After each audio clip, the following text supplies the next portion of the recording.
अस्सलाम वालेकुम। सुबह से आगे मैं बहुत खुशामदीद, मैं हूँ शिफा यूसुफ सही और मैं हूँ वैस मंगलवाला। मेरी तरफ से भी आप सबको अस्सलाम वालेकुम। खुदा का शुक्र है कि उसने हमें आज की सुबह देखना नसीब फरमाई।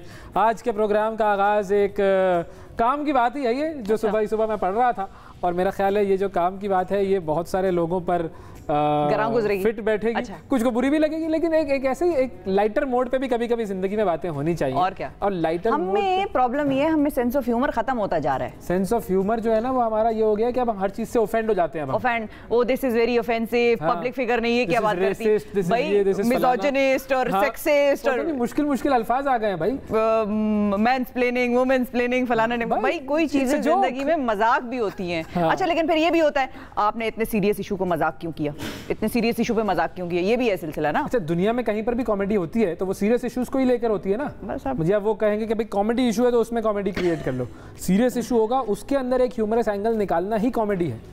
असल में जो कॉमेडी की डेफिनेशन है वो यही है कि आप किसी बहुत ही सीरियस सिचुएशन के अंदर से एक ऐसा पहलू निकालते हैं कि जिस पर लोग बेख्तियार मुस्कुरा उठते हैं, ये है ह्यूमर।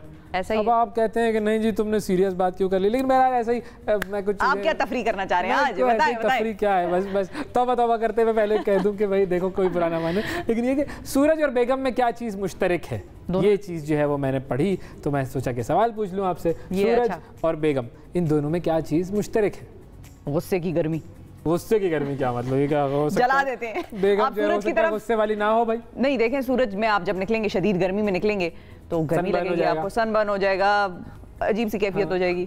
तो बेगम का भी अगर मूड ऑफ हो गया, बर्न हो जाएगा, बेगम बर्न हो जाएगा। अगर मूड ऑफ हुआ और आपने खामखा उसके साथ खिटपिट करने की कोशिश की, हल्का सा मजाक तंज करने की कोशिश की, तो फिर आप का अल्लाह ही हाफिज है। मैंने जो चीज़ पढ़ी वो ये थी कि सूरज और बेगम में जो चीज़ मुश्तरक है वो ये है कि आप दोनों ही की तरफ घूर कर भी नहीं देख सकते। अगर आपने देखा भी तो बस फिर उसके जो कॉन्सिक्वेंसेज हैं वो आप जिम्मेदार आप इससे आप जो है वो बखूबी आप लोग वाकिफ़ हैं कि किस तरह के कॉन्सिक्वेंसेज हो सकते हैं। सिर्फ और सिर्फ घूर कर देखना भी ना, नो। अब ये तो खैर, ये तो फिर मैं भी कह सकती हूँ कि सूरज और शौहर में से क्या चीजें कॉमन है? क्या कॉमन है? यही कि शौहर को भी अगर बीवी बेचारी घूर के देख ले तो फिर वो आगे से कहता है तुमने मेरी तरफ आंख उठा के देखा कैसे? फौरन यूं करके हाथ बांध लेता है। शाज़ो नादिर होते हैं ऐसे। शौहर जो होता है वो ऐसे करके खड़ा हो जाता है, जी बेगम, अगर नेक हो तो। और हर शौहर जो है वो बेगम से डरता है, बिल्कुल ऐसा है। क्योंकि अगर गलती होती है ना, मियाँ बीवी कोई बात कर रहे हैं और उसमें गलती जो है, अगर शौहर ने गलती की है तो गलती शौहर की होती है, ठीक है। अगर बेगम ने गलती की है तो गलती की होती है। जी ये है मामला असल में। ठीक है, चलिए वैसे आगे बढ़ते हैं। बिल्कुल क्या नाज़रीन को आपने सुबह सूरज बेगम और शौहर पे लगा दिया। ऐसे ही कभी कभी तफरीक की बात, पता चले पूरी कौम बाहर निकल के सूरज को देखने लग गई है कि वैस मंगलवाला ने सुबह कहा था कि आप सूरज को देखें नहीं। नहीं ऐसे ना करें, आंखों के लिए नुकसानदेह होगा। क्योंकि आज हमने अपने प्रोग्राम में जो चीजें करनी है उसमें एक टॉपिक ये भी है कि आंखों का जो है वो ध्यान कैसे रखा जाए, और खासतौर पर लेंसेज लगाने वाले जो लोग होते हैं, बिल्कुल जो लोग चश्मा पहनते हैं मगर लेंसेज लगाते हैं, जाने पहचाने लोग हैं कुछ ऐसे, मैं जिंदगी में जानता हूँ ऐसे कुछ लोगों को, दैट वुड बी मी। लेकिन ये है कि वाकई लेंसेज का ख्याल रखना, उनकी सफाई सुथराई का ख्याल रखना, अपनी आंखें देखें, आंखों से मतलब वैसे तो अल्लाह की दी हुई हर नेमत ही ऐसी है कि आप उसके बगैर, वो मैंने कहा था ना, हल्का सा आपका नाखून ज्यादा कट जाए और आप उससे सालन खा लें तो वो जो जलन होती है उस वक्त पता चलता है कि यार ये तो क्या कर दिया। तो वैसे तो हर चीज़ ही देन है, अल्लाह की नेमत है, लेकिन आंखों से बड़ी नेमत मेरा ख्याल है कि दुनिया में कोई मौजूद नहीं। अगर आपकी रोशनी ना हो, हिफाजत कैसे करनी है ये हमने आप बताएंगे, हम आपको बताएंगे आज के प्रोग्राम में। फिर कराची के हवाले से कुछ बात करनी है, कराची की वेदर अपडेट। कराची में शदीद गर्मी चल रही है, कोई हीट वेव टाइप की कोई मामला चल रहे हैं और पारा जो है वो सूरज का बहुत ज्यादा है। सूरज बरसने से इनकार कर दिया क्या? बारिशों ने बरसने से भी इनकार किया। हम मेट्रो ऑफिस से हम बात करेंगे, पता लग जाएगा हमें। अच्छा। फिर हमने एक मुलाकात करनी है, ज़बरदस्त खातून है, इंस्पिरेशनल पर्सनालिटी हैं, डिफरेंटली एबल्ड खातून है जो टेक्नोलॉजी की एक्सपर्ट है। हाँ जी, हाथ उनके नहीं है मगर बड़ी कंपनी साइंस की वो एक्सपर्ट है। हाँ, और एक बड़ी मुलाकात करवाएंगे जानी मानी कंपनी में, सिंध में 10 वो जो एक वो क्या स्कैंडल दरियाफ्त हुआ है, और वो स्कैंडल दरियाफ्त ये हुआ है कि 6000 की डेस्क जो कि स्कूल डेस्क होती है वो 29,000 में खरीदी जा रही है। 10,000 स्कूल बंद हो रहे हैं, ये क्या मामला थे, इस पर भी हमने बात करनी है। फिर उमर शरीफ साहब के हवाले से तो आपको थोड़ा बहुत बता ही देंगे कि क्या उनकी हेल्थ के मामला है, सारी कौम दुआगो हैं। और गिराज स्कूल की जो बानी है उनसे भी मुलाकात करवानी है हमने आपकी। बिल्कुल, गिराज स्कूल से पढ़े हुए बच्चे कहाँ कहाँ पहुँचे हैं ये आपको बताएंगे आज हम। तो हम एक काम करते हैं, और इलेक्ट्रिक कार इनसे भी हम बात करेंगे। तो एक काम ये करते हैं कि हम आपको वेदर की सूरत हाल बताते हैं और फिर उसके बाद हम कराची वालों से बात करेंगे कि भाई आपके यहाँ पर कैसा मौसम है। जी तो वेदर सबसे पहले है जी इस्लामाबाद में जी कम से कम है 24 डिग्री सेंटीग्रेड, ज़्यादा से ज़्यादा 34 डिग्री सेंटीग्रेड टेम्परेचर होगा। उसके बाद है जी लाहौर में कम से कम 25 डिग्री सेंटीग्रेड, ज़्यादा से ज़्यादा 33 डिग्री सेंटीग्रेड टेम्परेचर रिकॉर्ड किया जाएगा। इन दोनों जगहों पर आपको नज़र आ रहा है सूरज। कराची में ये देखें, आपको बादल तो नज़र आ रहे हैं लेकिन हब्स है वहाँ पर 29 डिग्री सेंटीग्रेड, कम से कम 40 डिग्री सेंटीग्रेड, ज़्यादा से ज़्यादा। पेशावर और कोयटा दोनों सूरज से भरपूर हैं। पेशावर में है कम से कम 24, ज़्यादा से ज़्यादा 36 डिग्री सेंटीग्रेड और कोयटा में कम से कम 17, ज़्यादा से ज़्यादा 32 डिग्री टेम्परेचर रिकॉर्ड किया जाएगा। ये हो गई जी मौसम की सूरत हाल। अब हम बात करते हैं सरदार सरफराज साहब से, मेट ऑफिस के रिप्रेजेंटेटिव हैं। अस्सलाम वालेकुम सरफराज साहब। जी वालेकुम सलाम सर, बहुत शुक्रिया सर।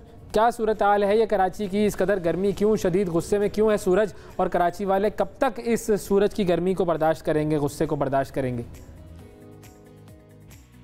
जी देखिए, कराची का बस यही मसला होता है कि अगर इसके मतलब कराची के फेवर में कंडीशंस ना हो तो फिर गर्मी पड़ना शुरू हो जाती है, यानी दाएं बाएं लो प्रेशर एरिया अगर बना हुआ हो।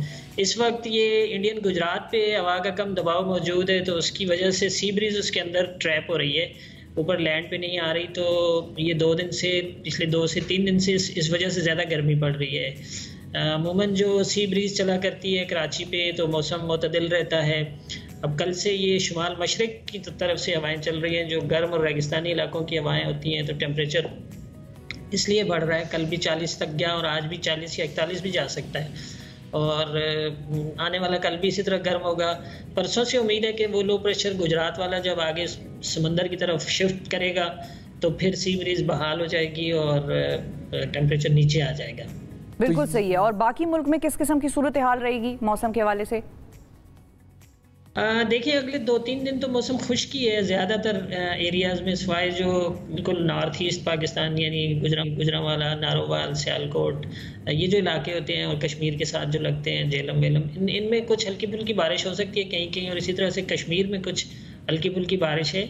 तो अगले 3-4 दिन मौसम ज़्यादातर एरियाज़ में ड्राई है। अलबत्ता सिंध में जो ये गुजरात पे लो प्रेशर बना हुआ है, तो जो साउथ ईस्ट सिंध है हमारा, थरपारकर डिस्ट्रिक्ट, बदीन, ठट्ठा और सांगड़, मीरपुर ख़ास, नवाबशाह, इन इलाकों में बारिश ऑन एंड ऑफ 2-3 दिन से पिछले चल रही है और मज़ीद रहेगी। ये कल तक, परसों सुबह तक ये इस एरिया में बारिश मज़ीद होगी। तो ये कराची में जो बादल जो कुछ छाए हुए थे, उससे बारिश की कोई उम्मीद नहीं है? नहीं जी, ये हाई क्लाउड्स हैं, मीडियम या हाई क्लाउड्स, तो कुछ मतलब बारिश बरसाने वाले बादल नहीं है ये। और कराची के लिए एक इम्कान था कि जो इसके पीछे एक और लो प्रेशर एरिया इस वक्त, पहले तो डिप्रेशन था कल, और आज low pressure area central India पे मौजूद है, तो उसका अगर वो सीधा वेस्टवर्ड आता तो फिर कराची में भी बारिश का इम्कान बनता है। ठीक है, अदरवाइज कराची में बारिश का इम्कान नहीं है। बहुत शुक्रिया। सही, बहुत शुक्रिया अदा करेंगे। सरदार सरफराज साहब हमारे साथ मौजूद थे। वक्त दिया सर आपने, आपका फ़ोन भी आ रहा था, वो मेरे ख्याल में वो भी शख्स जो भी फ़ोन कर रहा होगा वो परेशान होगा। आप फ़ोन भी रिसीव करें और हम आपसे वक्तन फ़वक्तन अपडेट लेते रहेंगे। ये तो थी जी मौसम की सूरत हाल कराची वालों। बस परेशान मत होना प्लीज। है 2-3 दिन तक ये है भाई, बर्दाश्त करना है और ख्याल रखो प्लीज़, अपना ख्याल रखें, क्योंकि वो जो टेम्परेचर है वो 38 से 40 तक तो जा रहा है, लेकिन फील्स लाइक को 45 के करीब फील हो रहा है वहाँ पर लोगों को। तो बिल्कुल अपने ख्याल रखें, घर से बिला वजह बाहर ना निकलें, कोशिश करें कि अपने घर में रहें, हीट को अवॉइड करें, गर्म तौलिया और वो सारे जितने भी एहतियाती तदाबीर हैं, जो गीला तौलिया सॉरी, जो भी हीट स्ट्रोक को अवॉइड करने वाले एहतियाती तदाबीर हैं, उनका खास ख्याल रखें। बिल्कुल। तो आइए जी, अब आपको लेकर चलते हैं कुछ खबरों की तरफ, और सबसे पहले हम बात करते हैं उमर शरीफ साहब की। पाकिस्तान के मारूफ जो है वो कॉमेडी किंग जो है, उनका लक़ब बिल्कुल सही दिया गया है, और पाकिस्तान की मारूफ अदाकारा रीमा खान साहिबा जो हैं, उन्होंने उमर शरीफ साहब के इलाज के लिए हामी भरने पर अपने शौहर डॉक्टर तारिक शहाब की वो मोतरफ़ हो गई हैं। फेसबुक पर रीमा खान ने उमर शरीफ के हमरा अपनी तस्वीर भी शेयर की और एक पोस्ट डाली जिसमें लिखा गया कि उमर शरीफ बर्रे सग़ीर के एक मारूफ मज़ाहिया अदाकार हैं, हमारे वक्त के वो लेजेंड हैं, हमेशा दूसरों को हंसाने और मुस्कुराने के लिए बेहद मेहनत किया करते हैं, और आज मैं ये सुनकर परेशान हूँ कि वो शदीद बीमारी के बायस दर्द और तकलीफ़ में है। और उन्होंने ये भी लिखा कि मुझे अपने शौहर डॉक्टर तारिक शहाब पर फ़ख्र है कि जिन्होंने उमर शरीफ के इस हाई रिस्क प्रोसीजर के लिए हामी भरी है और अमेरिका मुंतकली के इंतजामात में उनके अहल खाना की मदद भी कर रहे हैं। और उन्होंने पोस्ट में ये भी लिखा कि मेरी डॉक्टर तारिक से दरख्वास्त है कि उमर शरीफ को इस बीमारी से सेहतियाब होने में हर मुमकिन मदद करें, और दुआ भी की। उन्होंने ये दुआ भी लिखी कि अल्लाह ताला उमर शरीफ के इलाज के लिए मेरे शौहर के हाथ में शिफा दे। बिल्कुल, और हम सबकी दुआ ये कि अल्लाह ताला जो है वो उमर शरीफ साहब को मुकम्मल सेहत अता फरमाए। अच्छा, जो वफाकी हुकूमत है उसने सारा वीज़ा की प्रोसेसिंग वगैरह जो है वो सारे एडमिनिस्ट्रेटिव चीज़ें जो है वो उन्होंने डील की। उमर शरीफ साहब को काफ़ी फैसिलिटेट किया। सिंध गवर्नमेंट ने एयर एम्बुलेंस का जो है वो इंतजाम कर लिया है। उन्होंने 4 करोड़ रुपए भी जारी करने का ऐलान किया है। तो ये चीज़ होती है कि जो दोनों मिलजुल के देखें, मिलजुल के बिल्कुल, बाकी जो है वो मिलजुल कर कोशिश करेंगे। बाकी अल्लाह ताला के हाथ में हम सबकी दुआएं हैं। यानी कि जो वफाक का इख्तियार था उन्होंने वो इख्तियार इस्तेमाल किया, जो सिंध का इख्तियार था वो उन्होंने इख्तियार किया, और उसके बाद देखिए अब मदद होती है तो अल्लाह करे कि इंशाल्लाह ये सेहतियाब हो जाएंगे और पूरी कौम दुआ गो है उमर शरीफ साहब के लिए। अच्छा, आगे बढ़ते हैं और एक और बड़ी इंटरेस्टिंग खबर है, और क्योंकि जाहिर है पाकिस्तान तहरीक इंसाफ की हुकूमत जब से आई है उनका एक जो फ्लैगशिप प्रोजेक्ट कह लें या जिस सेक्टर पर ज्यादा उनका ध्यान है वो कंस्ट्रक्शन सेक्टर है। और उनका कहना ये है, मानना ये है कि कंस्ट्रक्शन सेक्टर पर अगर आप ज्यादा अच्छी इन्वेस्टमेंट करें, टाइम की, एनर्जी की, अच्छे फैसले करें, अच्छी पॉलिसीज बनाएं, तो उसके साथ लिंक्ड बहुत सारी ऐसी जो सेक्टर्स हैं, ऐसी इंडस्ट्रीज हैं जो कि जिनको बूस्ट मिलता है वो चल पड़ती हैं। तो पाकिस्तान में प्री फैब्रिकेटेड घरों के हवाले से बड़ी बात हुई थी। हमने भी एक जाके एक घर कवर किया था, आपको दिखाया था कि वो किस तरह का होगा। तो उसका जो मंसूबा है वो शुरू हो गया है, और जिसके तहत 5 मरले का घर सिर्फ 40 दिन में तैयार हो जाएगा, जबकि उसकी जो लागत है वो भी इंतहाई कम है। और ये बात वज़ीर आज़म इमरान खान साहब के मुआविन खुसूसी बराए सीपेक खालिद मंसूर साहब ने अपनी पहली प्रेस कॉन्फ्रेंस में बताई है। उन्होंने बताया है कि जो चीनी कंपनी है उसने फैसलाबाद में $2 करोड़ की सरमायाकारी करके प्री फैब्रिकेटेड घर बनाने का मंसूबा शुरू किया है, जिसके तहत 40 दिन में 5 मरले का घर जो है वो तैयार हो जाएगा, जिसकी की कीमत जो है वो 40 लाख रुपए होगी सिर्फ। और खालिद मंसूर साहब के मुताबिक प्री फैब्रिकेटेड घर दीगर घरों के मुकाबले में न सिर्फ सस्ता होगा बल्कि जल्द तैयार हो जाएगा, उस ज़िलज़ले से महफूज होगा जिसको कहते हैं अर्थक्वेक प्रूफ, वो उस किस्म की बिल्डिंग होगी उसकी। उन्होंने ये भी दावा किया है कि प्री फैब्रिकेटेड घरों पर सर्दी और गर्मी के भी जो असरात हैं वो भी कम होंगे, तो लोग उसमें एक बड़ी पुरसुकून किस्म की जिंदगी गुजार सकेंगे अगर वो प्री फैब्रिकेटेड घर। सही है ना, ये प्री फैब्रिकेटेड घर बनाते हैं और वो कौन सी वो घर की जो स्कीम है लोन वोन लेने की, उससे लोन लेते हैं और सबको घर बनाना चाहिए। ये तो मिडिल क्लास आदमी की जिंदगी इसमें खर्च हो जाती है कि आप जो है वो घर बना लें, और घर बनाने के बाद जब वो घर बन चुका होता है तो वो मिडिल क्लास आदमी बूढ़ा हो चुका होता है। जमीन ही लेने के लिए बेचारा सारी उम्र तगोदौ करता रहता है। जब मतलब जमीन की कीमत 10 लाख होती है तो उसके पास 10 लाख नहीं होते। जब वो 10 लाख जमा कर लेता है सारी उम्र मेहनत कर करके, मजदूरी कर करके, तो जमीन की कीमत 40 लाख हो जाती है। फिर वो 40 जमा करता है तो वो करोड़ तक पहुंच जाती है। तो एक गरीब आदमी, इवन मिडिल क्लास आदमी भी जो है वो भी पिस जाता है सारी उम्र अपना घर लेने के लिए। प्री फैब्रिकेटेड कुछ बात करता हूँ मैं अभी, भाई घर भर बना लूँ जिंदगी में, कुछ तो बना लूँ मैं। लोग प्लॉट बना रहे हैं, परमिट बना रहे हैं, लोग फैक्ट्रियां बना रहे हैं, जायदादें बना रहे हैं, फ्लैट बना रहे हैं, कहाँ मुल्क से बाहर। मैं कुछ ना बना सका, सिर्फ 2 घंटे का प्रोग्राम बनाया मैंने रोजाना सुबह को। देखिए वो भी आपने नाजरीन को बनाया। हाँ, आप नाजरीन को बनाते हैं, अपना गर्विदा बनाता हूँ मैं नाजरीन को कोशिश करके। क्या जबरदस्त आपने मेरी बात को घुमाया है। ऐसा ही होता है, बिल्कुल होता है यही। देखें गर्विदा बनाने की कोशिश है। अब देखें वो शफकत महमूद साहब की हम बात कर रहे थे कल, उन्होंने गर्विदा बना लिया बच्चों को 33 नंबर देके पास करने की उन्होंने बात कर दिया। अब उन्होंने एक और ऐलान किया है, शफकत महमूद साहब ने ट्वीट किया कि मुझे ये बताते हुए खुशी महसूस हो रही है कि मुल्क में तमाम तालीमी इदारे 16 सितंबर से खुल जाएंगे। अब ये इन्हें तो खुशी हो रही है, जो तालीमी इदारों में जाने वाले बच्चे हैं उनकी खुशी का मुझे नहीं पता है। वालिदैन तो बहुत सारे खुशी होंगे, लेकिन ये कि कोरोना वायरस के केसेस की जो इजाफा था उसकी वजह से इस्लामाबाद समेत मुल्क के मुख्तलिफ जो अजला हैं उसमें हुकूमत ने 15 सितंबर तक तालीमी इदारे बंद किए थे। वफाकी वजारत तालीम के ज़राए के मुताबिक जो अब उन्होंने कहा है कि अब 16 तारीख से ये सारा सिलसिला जो है वो शुरू हो जाएगा, और तमाम जो सरकारी और प्राइवेट स्कूल्स हैं वो 16 सितंबर से खुल जाएंगे। और इसके अलावा वज़ीर तालीम पंजाब जो हैं मुराद राज साहब, उन्होंने भी ट्वीट किया। उन्होंने भी ये कहा कि तमाम निजी स्कूल, तमाम सरकारी स्कूल, ये सब जो है वो 16 सितंबर से खोल दिए जाएंगे और 50% लोगों को वहाँ पर आने की इजाज़त होगी। 50% स्टूडेंट्स जो है वो वहाँ पर आएंगे और हुकूमत SOPs, लेकिन ये है कि खुल जाएंगे तो बच्चों छुट्टियां खत्म, बस मजे खत्म। बिल्कुल, कल जो यूं कर रहे थे ना, अब बस बस्ता निकालो और काम शुरू करो। बिल्कुल। लेकिन कोविड ही के हवाले से आपको एक और खबर भी देती चलूँ वैसे के स्कूल्स तो खुल गए हैं, लेकिन ट्रांसपोर्ट के हवाले से जितनी SOPs का इतलाक हुआ था वो अभी तक जारी है। पाकिस्तान रेलवे ने NCOC की हिदायत के बाद 2 टोक ऐलान किया है और उन्होंने बेसिकली कहा यह है कि वैक्सीनेशन करवाओ वरना घर जाओ। वैक्सीनेशन कराओगे टिकट पाओगे वरना घर जाओगे। वैक्सीनेशन कराओ लैंड बनाओ का वो गाना, वैक्सीनेशन कराओ असाते जाना वैक्सीनेशन कराने होगा। अब ये होगा गाना उनका। तो वो बेसिकली जो एलामिया जारी हुआ है उसमें ये कहा गया है कि 16 सितंबर से कोरोना वैक्सीनेशन ना कराने वाले मुसाफिरों को टिकट ही जारी नहीं करेंगे और ट्रेनें जो हैं वो 70% कैपेसिटी के साथ ऑपरेट कर रही होंगी। 15 अक्टूबर तक तमाम रेलवे मुलाजमीन को भी अपनी वैक्सीनेशन मुकम्मल करने की हिदायत की गई है। और तर्जमान का कहना यह भी था कि कोरोना वैक्सीनेशन की आगाही के लिए स्टेशन की हदूद में भी पोस्टर्स वगैरह आवेजा कर दिए गए हैं। लेकिन बात वही है, टेक होम मैसेज आप लोगों के लिए यही है कि जिन जिन लोगों ने ट्रेन पर ट्रैवल करना है, सफ़र करना करना है, दूसरे शहरों में जाना है, वैक्सीनेशन कराएंगे तो ही जा पाएंगे, वरना टिकट आपको मिलेगा नहीं। तो वैक्सीनेशन कराने जी अपने अपने घर में बैठ जाएं। बिल्कुल। अच्छा जी, आपको बैंकॉक की एक तस्वीर दिखाता हूँ और इस तस्वीर में आपको नजर आएगा टैक्सी स्टैंड कितना खूबसूरत बना दिया है। और ये वो ड्राइवर्स हैं जो कि कोरोना वबा के दौरान अपनी नौकरियों से हाथ धो बैठे थे और अब ये टैक्सियां टैक्सी लॉट में खड़ी हुई हैं और टैक्सी ड्राइवरों ने इनको कम्युनिटी गार्डन में तब्दील कर दिया। ये देखें, अरे ये देखें, टैक्सियों की छतों पर और बोनट पर उन्होंने पौधे और सब्जियां उगाने शुरू कर दिए और नौकरियां छिन जाने वाले अफराद की खुराक बन जाती हैं। ये वो मुझे किचन गार्डन से अब टैक्सी गार्डन। देखें, दुनिया क्रिएटिव है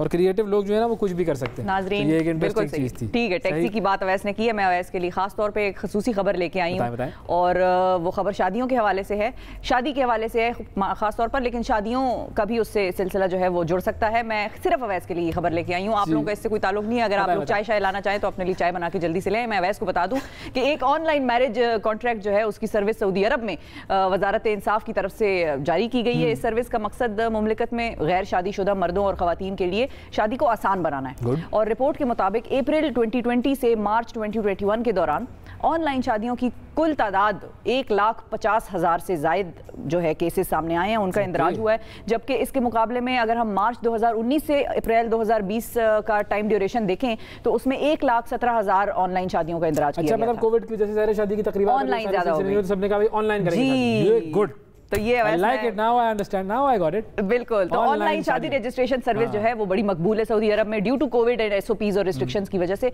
अच्छा, उसके जरिए शादी से मुताल्लिक तमाम जरूरी दस्तावेजात, ठीक है, निकाहनामा, हर चीज जो आपको चाहिए होगी सब ऑनलाइन उस ऑनलाइन जो पोर्टल है उस पे मौजूद होगी। तो मैरिज पेपर वजारत इंसाफ कुछ कर सकती है इस हवाले से या नहीं कर सकती? कौन है हमारे इंसाफ के वजीर? नहीं तो इंसाफ, ह्यूमन राइट्स के वजीर। इंसाफ का वैसे ताल्लुक क्या है? शादी में यही है ना, अल्लाह ताला ने कहा है कि जो कि हुक्म ये है कि इंसाफ करो। वो तो जब दो होंगी तब करेंगे ना, दोनों तो उसी हिसाब से इंसाफ को देख रहा हूं। सऊदी अरब में ऑनलाइन शादी के इंदराज में मस्बत तब्दीली वैसे देखने में आई है और इसको बड़ा खुशाइंद करार दिया जा रहा है कि लोग जो है ऑनलाइन की तरफ भी जा रहे हैं और बेसिकली ऑनलाइन का जो ये पोर्टल लॉन्च किया गया था उसके हवाले से भी ये रिजल्ट जो है वो बड़ा खुशाइंद है कि भाई लोगों ने बहुत इस्तेमाल किया और लोगों ने इससे बड़ा इस्तेफादा हासिल किया। देखिए, दुनिया जो है वो टेक्निकल, टेक्नोलॉजिकल, डिजिटल, ऑनलाइन हो रही है। बिल्कुल, सब कुछ ऑनलाइन है ये मामला सारा जो है ना, मगर दुनिया महंगी भी होती जा रही है। और मैंने एक और चीज़ पढ़ी वो मैं आपको बताता हूँ, क्योंकि कबूतरबाजी का शौक बहुत सारे लोगों को होता है। हमारे घर में भी एक जमाने में बड़े कबूतर थे। अच्छा, और कहाँ गए वो? दरअसल हुआ ये कि वो हमने 2 अदद कबूतर खरीदे थे। हाँ, मेल और फीमेल, नर और मादा। सही है। उन कबूतरों की रिप्रोडक्शन इतनी ज्यादा होती है और इतनी तेजी से होती है कि वो ऐसा लगता था कि नहीं, बर्दाश्त से बाहर हो गए। वो ऐसा लगता था हमारे घर में रहता कोई नहीं है, सिर्फ कबूतर ही कबूतर है। कबूतरों ने 2-3 इंसान पाले हुए हैं, इंसानों ने कबूतर नहीं पाले। ऐसा ही था। और फिर ऐसा हो गया, एक वक्त ऐसा आया कि हमारी जिंदगियों में कि लगा कि कबूतरों ने कब्जा कर लिया, इल्लीगल ऑक्यूपेशन हो गई है, काबिज हो गए हमारे घर पे। तो इसलिए फिर हमने उनको देना शुरू किया, लोगों को दे दिया, गिफ्ट दे दिया, फ्रेंड्स को दे दिया। लेकिन उसकी खास बात आप देखें, जो कबूतर जहां आदी हो जाता है वो कबूतर देने के बाद भी कितने अरसे तक वो हमारे घर की छत पे आके बैठते थे, उनको हम दाना डालते थे। तो ये उनकी मोहब्बत हो जाती है उस जगह से जहां वो पलते हैं, बढ़ते हैं। गुड।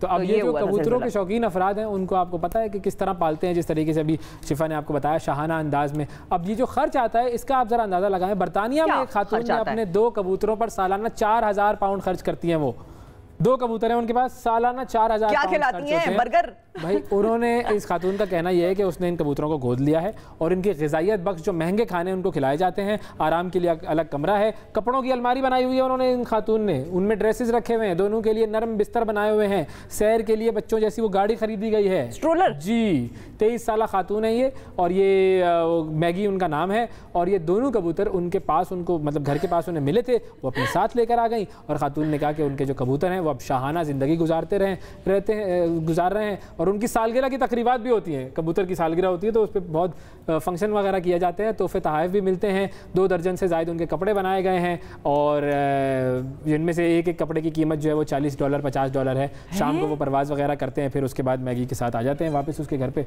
ज़बरदस्त। काश मैं तेरे हंसी हाथ का कबूतर होता। इतने क्या आपने कर दिया वसी शाह साहब के साथ आज? अय्याशी लगी हुई है कबूतरों की। काश। अच्छा चले, एनीवे नाज़रीन, ये कबूतरों की बात थी, लेकिन हमारे घर में तो कबूतर ठीक है, हम ख्याल उनका रखते थे, लेकिन ऐसा ख्याल, शाहाना ख्याल, ऐसा ख्याल कहाँ रख सकता है यार? तो मैं कौन सा ये कह रहा हूँ कि आपके हाथ का कबूतर होता, मैं मैगी के हाथ का कबूतर होता। ठीक है जी, बिल्कुल हम लेते हैं नाज़रीन यहाँ पर एक छोटा सा वक्फा। वक्फे के बाद हम दोनों आपकी खिदमत में दोबारा हाजिर होंगे। आपने कहीं नहीं जाना, स्टे विद अस।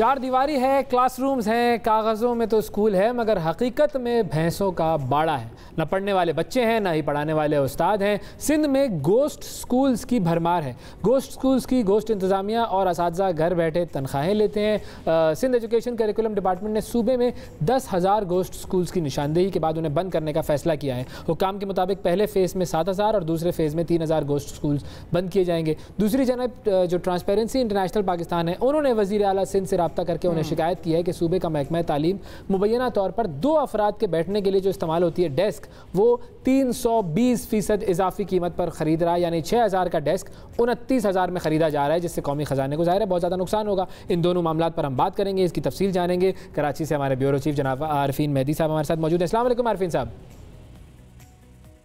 वालेकुम अस्सलाम। आरफीन साहब, बहुत शुक्रिया प्रोग्राम में वक्त देने के लिए। सर, थोड़ी सी तफसीलात अगर हमें बता सकें कि ये क्या मामला है। एक तरफ स्कूल बंद किए जा रहे हैं, गोस्ट स्कूल्स हैं वो, और दूसरी तरफ ये डेस्क उसके लिए सामान खरीदा जा रहा है। शिफा और वैस सिलसिला कुछ यूँ है कि ये इस वक्त बात निकली है जब ट्रांसपेरेंसी इंटरनेशनल ने एक ख़त 13 तारीख को वज़ीर आला सिंध को अरसाल किया है और उसमें उन्होंने कुछ तफसीलात दर्ज की हैं। जो तफसीलात हैं इस खत के अंदर वो कुछ यूँ है कि 10 तारीख को एक प्रोक्योरमेंट कमेटी की मीटिंग होती है और इस प्रोक्योरमेंट कमेटी के अंदर जो चेयरमैन है उसके वो IBS अखर के वाइस चांसलर हैं। उसके अंदर दीगर लोग भी मौजूद हैं, जिसमें सेकेंडरी एजुकेशन सेकेंडरी स्कूल्स के लोग डायरेक्टर मौजूद हैं, प्राइमरी स्कूल्स के डायरेक्टर मौजूद हैं, इंफॉर्मेशन टेक्नोलॉजी के एसोस हैं, दीगर लोग मौजूद हैं।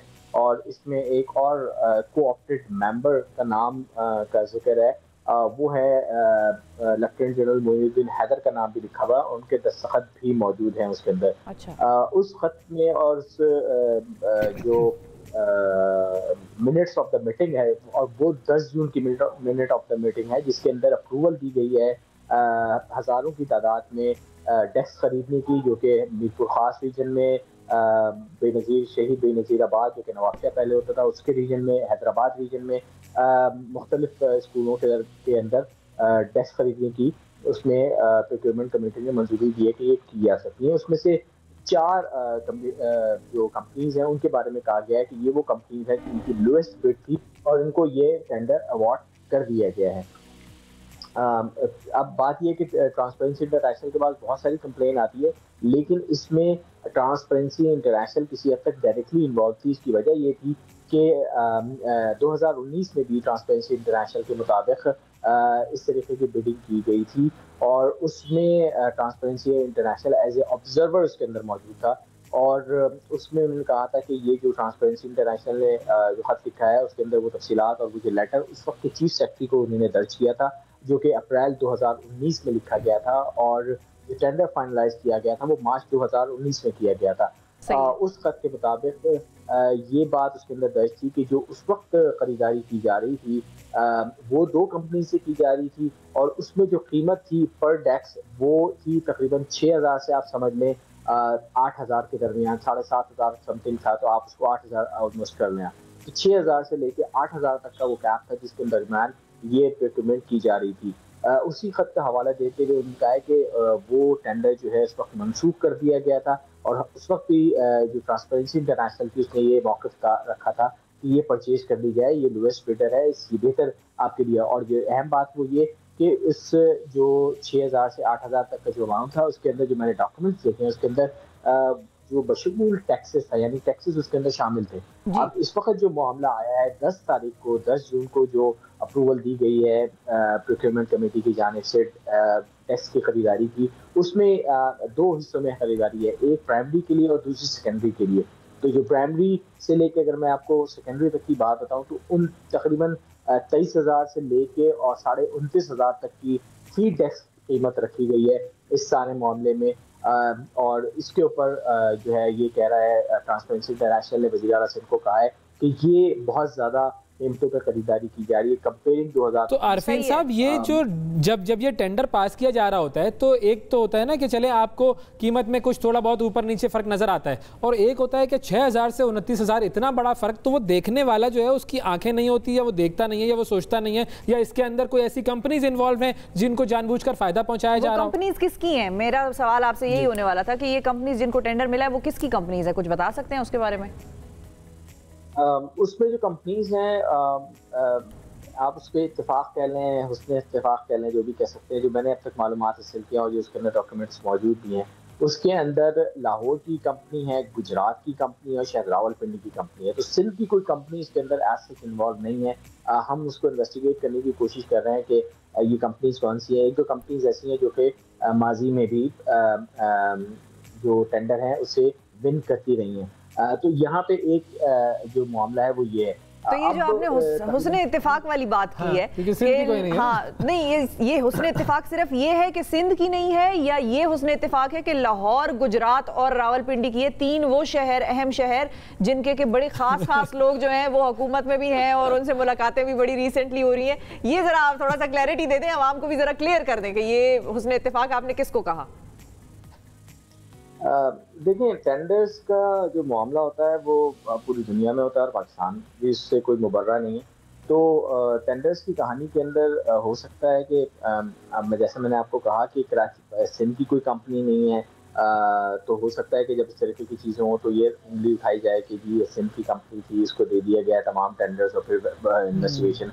ये ज़रूर है कि अब ये इसको ज़रूर प्रूव करना चाहिए। इसके ऊपर जो अपोजिशन लीडर है हालिमा शेख, उन्हीं ने कल असेंबली में भी असेंबली के बाहर भी प्रेस कॉन्फ्रेंस किया। वो टैक्स उठा के लिया है जो कि बाजार में थी और 7,000 रुपए की वो टैक्स थी। तो अब ये इस चीज को जरूर इन्वेस्टिगेट करने की जरूरत है कि लेकिन इन्वेस्टिगेट तो वो करेगा ना आरफीन साहब जिसको पता होगा। नासिर हुसैन शाह साहब तो कह रहे हैं मुझे क्या पता, जब वजीर तालीम को नहीं पता तो मुझे क्या पता। नासिर हुसैन शाह साहब तो वजीर तालीम नहीं है ना? नहीं, उन्होंने जो स्टेटमेंट दी कल, जो सारा टाइम मीडिया पे मुझे नहीं पता, उनसे गालिबन उन्होंने वजीर तालीम के बारे में कहा कि उनसे किसी ने पूछा कि वजीर तालीम ने हमें बताया है कि उनको नहीं पता इसके बारे में, तो आप बता दें। तो नासिर साहब ने कहा जब वजीर तालीम को नहीं पता तो मैं कैसे बता दूं, मुझे क्या पता, किसी को भी नहीं पता। मैं आपको वजह बता देता हूँ कि ये सवाल क्यों नासिर शाह साहब से किया गया था। नासिर शाह साहब के पास पब्लिक इंजीनियरिंग का ओहदा मौजूद है, वजीर उसके भी वजीर हैं। तो ये जो प्रोक्योरमेंट की गई है उसके अंदर पब्लिक इंजीनियरिंग के लोग भी शामिल थे और उनके जरिए ही की जा रही है। अब जो हमने भी बहुत कोशिश की कि हम सिंध हुकूमत से इस तमाम मामले के ऊपर मौक़िफ़ ले सके, लेकिन जो सैयद सरदार शाह साहब हैं, वजीर तालीम है मौजूदा, उनसे रब्ता हमारा नहीं हो सका। मेरा अपना ये ज़ाती ख्याल है कि शायद सैयद सरदार शाह साहब भी खुल के बात ना करें। अच्छा, उसकी वजह क्या है? उसकी वजह ये है कि उनसे पहले सईद गनी साहब थे। अब ये एक जैसे कैबिनेट के लोग हैं, तो आप अगर हुआ भी हो, अगर हम बिलफर्ज ऐसे ही कोई बात भी कर ले, तो सैयद सरदार शाह साहब ऐसे खुल के बात नहीं कर सकते सईद गनी साहब के बारे में। और तो इस पर कोई नोटिस वगैरह लिया है वज़ीर आला साहब ने? वज़ीर आला साहब आपको पता है कि वो यहाँ पे इस वक्त सिंध में मौजूद नहीं है, वो अमेरिका में मौजूद है। अपनी कुछ ज़ाती मसरूफियात की वजह से वो वहाँ पे हैं, इसलिए अभी तक ये नहीं हुआ। हाँ, ये जरूर से नासिर शाह साहब ने कहा है कि ट्रांसपेरेंसी इंटरनेशनल ऐसे पहले भी खतूत लिखते हुए हमने नोटिस लिया है और हम इसके ऊपर नोटिस लेंगे। लेकिन मैं अहम बात आपको यहाँ पे बताऊँ, हम उसको इन्वेस्टिगेट करने की कोशिश कर रहे हैं कि 10 जून को ये टेंडर या ये जो मिनट्स ऑफ द मीटिंग थे इसको अप्रूव किए गए। तो जो मैंने थोड़ी सी मालूमात इकट्ठी की है, इसका मतलब ये था कि जो गुज़श्ता साल का मालियाती साल था उसके अंदर किए गए हैं 30 जून तक की अदायगी। 10 जून है तो 30 जून तक मुमकिना तौर पे शायद कर दी गई है। इसकी अभी तक कोई हमारे पास सनद मौजूद नहीं है कि ये पेमेंट हो चुकी है नहीं हो चुकी है। लेकिन कुछ लोगों का ये ख्याल है, उनकी आ रहा है कि शायद हो सकता है 50% पेमेंट इन लोगों को की जा चुकी हो या फुल पेमेंट भी की जा चुकी हो। क्योंकि अमूमन ये होता है कि जब फिस्कल ईयर ख़त्म हो रहा होता है तो जो इस किस्म की चीज़ें होती हैं उसके अंदर अदायगियाँ बहुत तेज़ी से की जा रही होती है। ख़ासतौर पे जो जून का महीना होता है उसके अंदर बहुत ज़्यादा अदायगी की जा रही होती है। तो अभी इस बात को देखना ज़रूरी है कि ये तमाम अदायगियाँ इनको की जा सकती हैं, की जा चुकी हैं इन 4 कंपनीज को या नहीं की गई हैं, ये एक बहुत बड़ा इंपॉर्टेंट सवाल है। और जो मैं आपको बता दूँ कि कितना फ़र्क है, तो जो 2019 की ट्रांसपेरेंसी इंटरनेशनल के खत के मुताबिक जो तफसीलात दर्ज हैं उसके अंदर वो तकरीबन 21 करोड़ एक की थी और 9 करोड़, तो आप तकरीबन समझने के बहुत ज़्यादा करें तो 30 से 31 करोड़ रुपए की ये तमाम जो खरीदारी की जा रही थी। जबकि सही, बिल्कुल सही। आरफीन साहब, बहुत शुक्रिया अदा करेंगे हम आपका कि आपने इनकी तफसीलात से हमें आगाह किया, और हम आपसे गाहे बगाए इस पर मज़ीद डिटेल्स लेते रहेंगे, क्योंकि ये मामला ऐसा है कि जिसके बारे में हमें रिविज़िट करना बहुत ज़्यादा ज़रूरी है। नाज़रीन, वक्फ़ा लेते हैं, वक्फ़े के बाद दोबारा हाजिर होते हैं।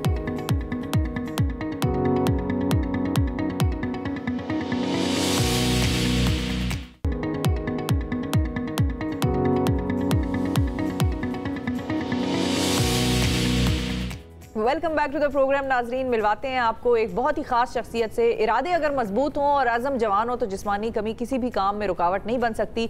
पैदाइशी तौर पर दोनों बाजुओं से महरूम असना जावेद इसकी आला मिसाल है, और असना जावेद की पाँव से काम करने की और लैपटॉप चलाने की महारत ने उन्हें IT के शोबे में काम करने वालों और सोशल मीडिया पर बड़ा मकबूल बना दिया है। लोग बड़े इंस्पायर हो रहे हैं, बड़े इंप्रेस्ड हैं। वो टेक्नोलॉजी के शोबे में बैनुल अक़वामी सतह पर अपनी महारत दिखा चुकी हैं और दिखा रही हैं। एक बैनुल अक़वामी बड़े इदारे में आला ओहदे पर फाइज हैं और IBM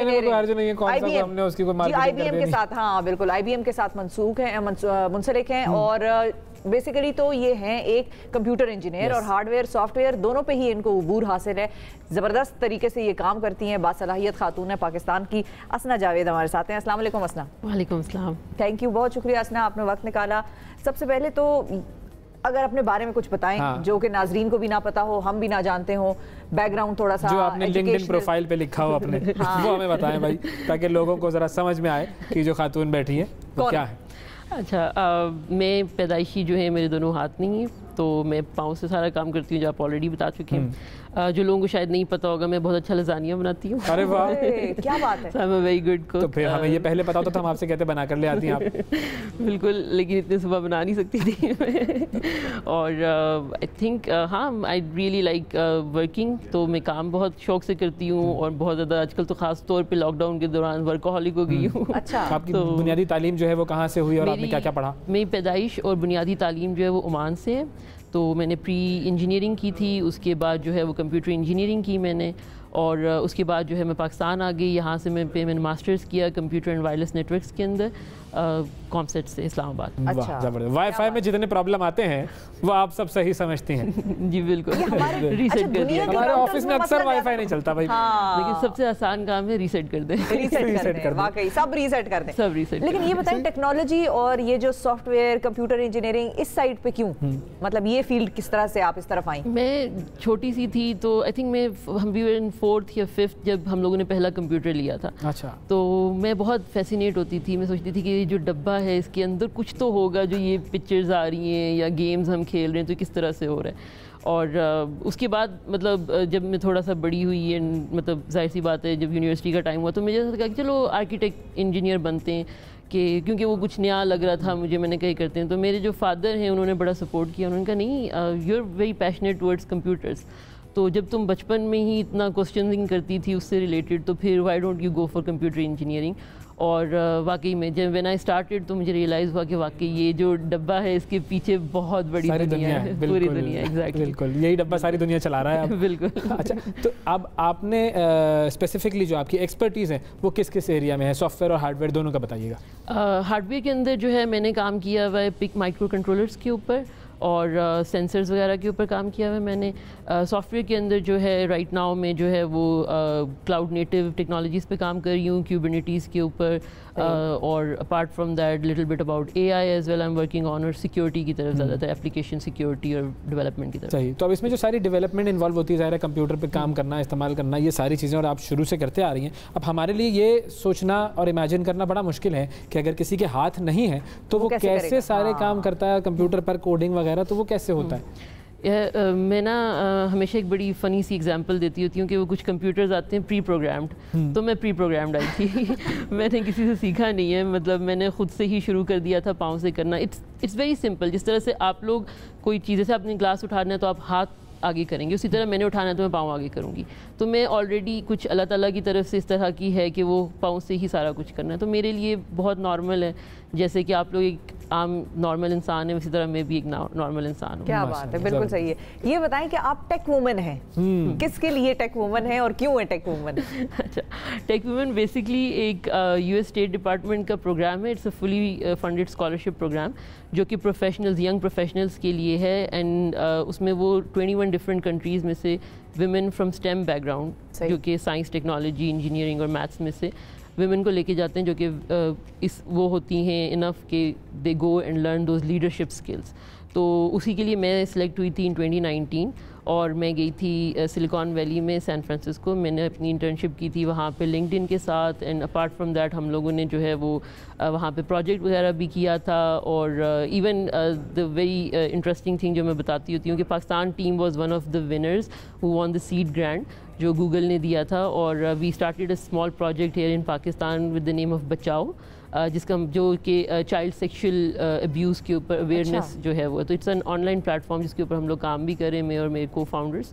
सो या that's little story about tech women. ज़बरदस्त। तो अब मुझे ये बताइए कि जितने भी हमारे यहाँ पर इदारे, जैसे अब आप एक इंटरनेशनल इदारे के लिए काम कर रही हैं, IBM के लिए काम कर रही हैं, जो डिफरेंटली एबल्ड लोग होते हैं उनके लिए कितनी फैसिलिटेशन होती है इंटरनेशनली भी, और हमारे यहाँ पर आपकी क्या ऑब्जर्वेशन है कि वो फैसिलिटेशन अगर नहीं है तो कैसे हो सकती? मैंने ये ऑब्ज़र्व किया है, मुझे पाकिस्तान में वापस आए हुए तकरीबन 7-8 साल हो गए, और इन 8 ईयर्स के अंदर जो मुझे एक्सपीरियंस हुआ है वो लोगों के लिए भी बहुत एक हैरान कुन बात है कि अच्छा कोई डिफरेंटली एबल्ड है, किसी के अगर हाथ नहीं है या इवन कोई व्हील चेयर पे है या कोई कुछ भी चीज़ अलग से कर रहा है तो वो पता नहीं कितना कोई अजीब बात है।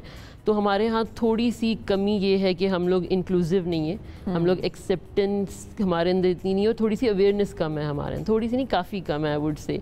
कि स्कूल्स में अब कोई छोटा बच्चा भी, इवन टिल नाउ कोई छोटा बच्चा अगर मुझसे मिलता है और वो पूछ ले कि आपके हाथ का है तो उनके वालिदैन के वो नहीं ऐसे नहीं बोलते। इट्स परफेक्टली ओके, क्यों नहीं बोलते? मतलब ऐसे बोले? हाँ, आई मीन नहीं है, दिख रहा है, एक बच्चा क्यूरियस है ना, जब वो पूछेगा, जब उसको एक आंसर मिलेगा तो उसको रियलाइज़ होगा कि यार इस किस्म के लोग भी होते हैं सोसाइटी में, and he will be more accepting towards them.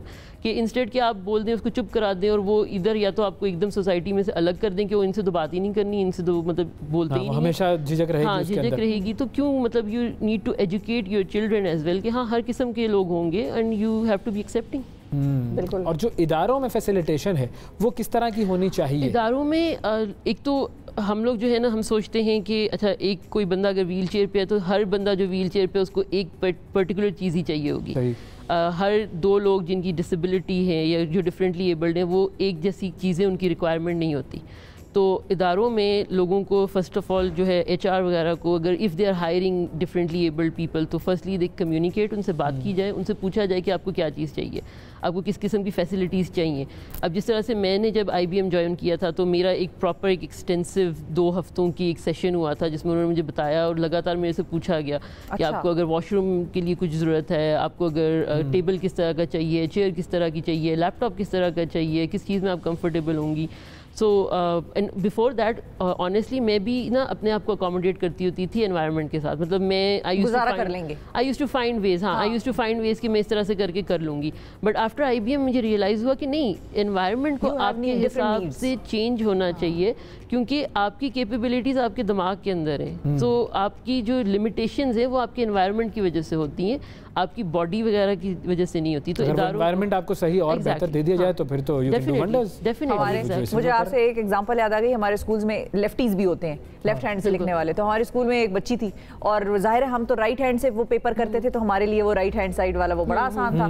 जब लेफ्ट हैंड से करते वाले लोग थे उनके लिए नहीं था, तो वो बेचारी पूरी मुड़ के बैठी हुई थी। उसने कहा किसी से नहीं कि मुझे ये चाहिए, वो मुड़ के बैठी हुई थी। तो प्रिंसिपल साहब जब राउंड ले रहे थे तो उन्होंने देखा, उन्होंने कहा ये किस मुश्किल से बैठी हुई है, और इन्विजिलेटर को भी एहसास कोई नहीं हुआ। फिर उसके लिए स्पेशल डेस्क आया और उसको लेफ्टी, तो औरों के लिए खैर उसकी बड़ी प्रिविलेज थी, लेकिन ये है कि दैट्स व्हाट शी नीडेड। हाँ, that's what she needed, exactly. और अकोमोडेटिंग होना चाहिए इदारों को स्पेशली, क्योंकि इतना ज़्यादा टैलेंट है आउट देयर, लेकिन हम सोचते हैं कि क्योंकि अगर कोई फिजिकली या अपीयरेंस वाइज इस तरह से दिख रहा है तो probably the person is not right for us. लेकिन ऐसी बात नहीं है, they probably more talented than other people, बस आपको अकोमोडेटिंग होना चाहिए। सही। तो अब आपकी आगे आने वाले जो मतलब जो टारगेट्स हैं वो क्या हैं, क्या करना चाह रही हैं? PhD का सोच रही हूँ इंशाल्लाह, साइबर सिक्योरिटी के अंदर या फिर क्लाउड कंप्यूटिंग के अंदर। फिलहाल सोच ही रही हूँ। भाई तो सोच से ही आगे बात बढ़ती है। सोच से आगे बात बढ़ती है। एंड अदर देन दैट इंशाल्लाह I am planning to do something good for my own country. मैं कहीं पे भी जाती हूँ, की वेबसाइट है कोई थी, उसका कोई साइबर सिक्योरिटी वगैरह को कर दे, उनसे कहें भाई को मुनासिब करो, मैं बताती हूँ तुम्हें क्या करना है। Well, if they want us, IBM is more than happy to help। हाँ, बिल्कुल सही। और ये है कि डेफिनेटली मैं I really want to do something for my own community. मुझसे किसी ने पिछले दिनों भी पूछा था कि बाहर जाने का कोई, मैं कहा नहीं, मैं जाके वापस आ जाती हूँ। मुझे लगता है जो मज़ा अपने मुल्क के अंदर है वो बाहर नहीं है कहीं पे।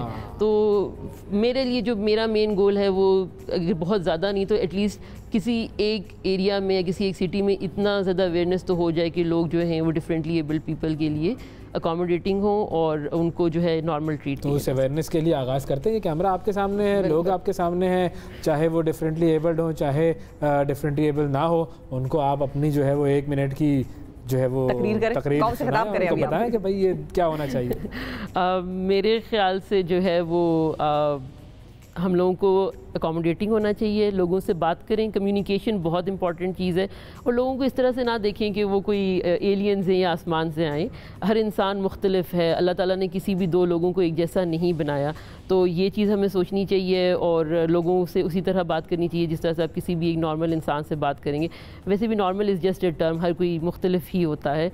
और अदर दैन दैट बात करें, अवेयरनेस करें, रिसर्च करें इस बारे में, लोगों को समझाएं। अगर आपके इर्द गिर्द मोहल्ले में या फैमिली में या इवन इन योर सिटी कोई ऐसा इंसान है जिसको आप जानते हैं जो कि डिफरेंट है, तो उनके साथ बात करें, उनसे पूछें कि उनको क्या हेल्प चाहिए। और ज़रूरी नहीं है कि उनको हेल्प चाहिए हो, लेकिन फिर भी वो आपकी अवेयरनेस होगी। अपने बच्चों को, अपनी फ्यूचर को ये समझाएं कि सोसाइटी के अंदर हर किस्म का इंसान होगा, just be accommodating and be helpful. क्या बात है जी, ये देखिए ना, अब ये मैसेज चला गया।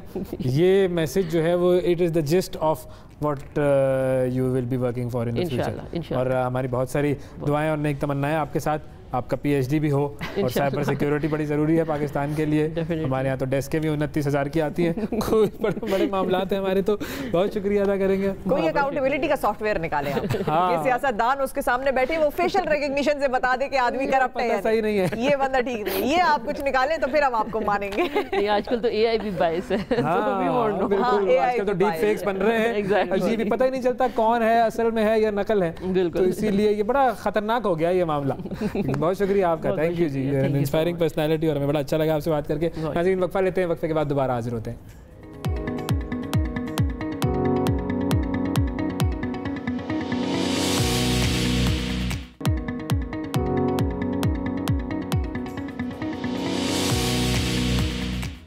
Welcome back. सुबह से आगे में एक मरतबा फिर खुशामदीद। ट्रैवल करने का शौक़ हर एक को होता है, और वो कुछ लोग ऐसे होते हैं जो जहाज़ का टिकट ख़रीदते हैं, आराम से उस जहाज़ के टिकट को अफोर्ड करते हैं, बैठते हैं और दुनिया घूम लेते हैं। और कुछ लोग ऐसे होते हैं कि जो सिर्फ ख्वाहिश करते हैं, जहाज़ों के मॉडल्स देखते हैं और उन मॉडल्स को देखकर खुश होते हैं। अब वो मॉडल्स जो हैं वो किसी ने बनाए हैं और कमाल मॉडल्स बनाए हैं, तो मैं वो देख लेता हूँ, मैं देख लेता हूँ वो मॉडल्स। ठीक है जी, तो दिखाएँ जी रिजवान साहब हमारे कहाँ मौजूद हैं और किसके साथ मौजूद हैं और क्या क्या मॉडल्स बनाए हुए हैं।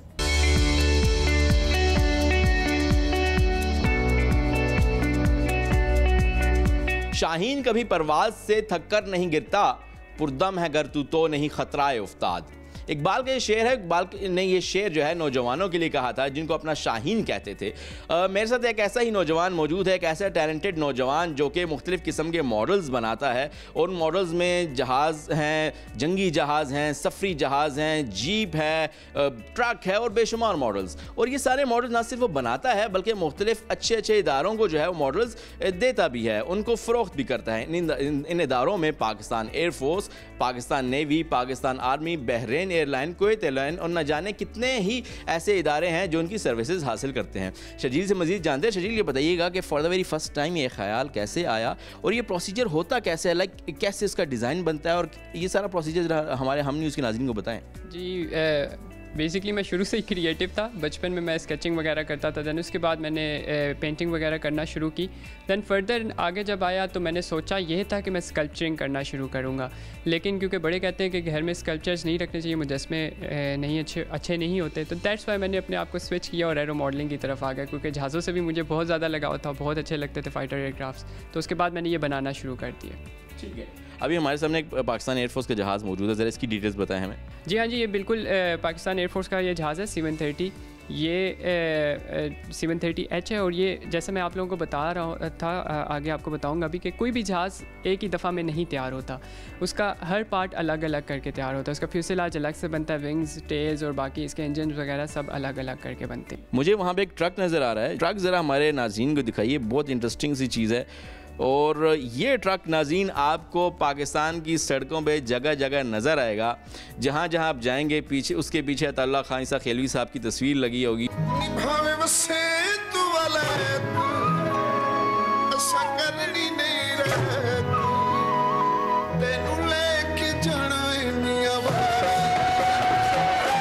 शजील ज़रा इसको हमारे नाज़रीन को ज़रा अगर लिफ्ट करके उठा के दिखा सकें।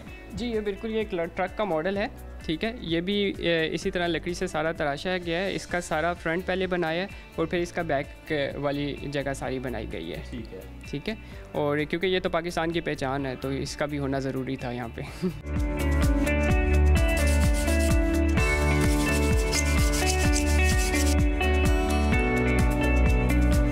ये बताइएगा कि ये जो आपका जहाज़ है ये किस क्लाइंट के लिए बना रहे हैं, कौन सा जहाज़ है, ज़रा हम न्यूज़ के हमारे नाज़रीन को बताइएगा। जी ये मैं बोइंग 777-300ER का मॉडल बना रहा हूँ और ये मैं कुवैती एयरलाइन की लाइब्रेरी में बना रहा हूँ। ये कुवैत भेजना है मैंने जहाज़ बना के विद इन नेक्स्ट 5 डेज़। ठीक है, अच्छा अब इसका थोड़ा सा प्रोसीजर बताएं कि कैसे ये आपके माइंड में आइडिया आता है, कैसे आप इसको इम्प्लीमेंट करते हैं और कैसे फिर अल्टीमेटली एक प्रोडक्ट तैयार होती है। जी बिल्कुल, जब भी कोई भी मेरे पास जहाज़ का ऑर्डर प्लेस करता है तो सबसे पहली जो चीज़ मैं देखता हूँ उसके 3 व्यूज़ होते हैं। ये जैसे आप यहाँ पे नीचे टेबल पे देखें, ये इसके 3 व्यूज़ प्रिंट है, ये इसका टॉप व्यू है। मैं कोई भी जहाज़ बनाने से पहले 3 व्यू प्रिंट्स निकालता हूँ जिसमें उसका टॉप व्यू, साइड व्यू और फ्रंट व्यू होता है। उसके बाद मैं उन 3 व्यूज़ प्रिंट को देख के बारी बारी हर पार्ट को बनाता हूँ। उसका फ्यूसेलाज अलग बनता है, विंग अलग बनते हैं, इंजन्स अलग बनते हैं, रडर और टेल वगैरह अलग बनती हैं। ये सारी चीज़ें अलग बनने के बाद ये सारा जहाज़ एक तरह से जुड़ता है। अगर आप इस पर यहाँ पे देखें तो इसका विंग डीअटैच हो जाता है, ठीक है। ये सब चीज़ें इसकी अलग अलग बनी है। अलग अलग बनने के बाद ये सारी चीज़ें आपस में जुड़ जाती हैं और ये पूरा एक जहाज़ बन जाता है। और उसके बाद इसकी फ़िनिशिंग मैं करता हूँ, जो गैप्स वगैरह होते हैं लकड़ी के, वो एक ख़ास किस्म की मैं जो है सोल्यूशन इसके ऊपर अप्लाई करता हूँ जिससे लकड़ी के सारे गैप फिल हो जाते हैं। आफ्टर दैट जब गैप फिल हो जाते हैं इसको एक बार फिर मैं इसके ऊपर सैंडिंग करता हूँ, जिसको हम आम लफ्ज़ों में हम रेगमार भी कहते हैं। वो करने के बाद इसके ऊपर पेंट वर्क शुरू करता हूँ मैं। पहला कोट देता हूँ उसको पेंट का, फिर एक दिन इसे पूरा छोड़ देता हूँ 24 आवर्स के लिए। जब ये सूख जाता है, जब ये पेंट इसका प्रॉपर ड्राई हो जाता है, फिर इसका जो एक्चुअल पेंट जो भी मैंने जहाज़ के ऊपर पेंट करना है, PIA का बनाना है, कुवैती एयरलाइन का बनाना है या फिर सऊदी एयरलाइन का बनाना है, जो भी बनाना है वो मैं इसके ऊपर अप्लाई करना शुरू कर देता हूँ।